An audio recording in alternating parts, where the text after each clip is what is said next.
And so we find two major groups of people here, the Stoics and the Epicureans. And they're important to this message, and so let me explain to you who they are. The Stoics were the people of moral absolutes.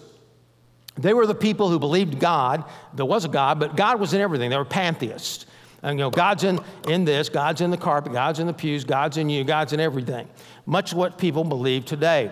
And so they were saying, look, in order to really gain victory in life, in order to have joy in life, you have to be an overcomer. You're going to go through adversity.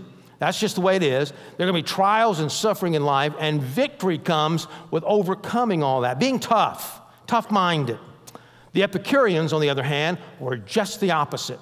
They were all about pleasure. They didn't believe in God. They believe in relativism. They believe that basically, truth is what you make it to be, much like we believe, many of us in society believe today. And pleasure was the big thing. If you wanted victory in life, you really wanted to fulfill in life, you just get as much pleasure out of life as you can.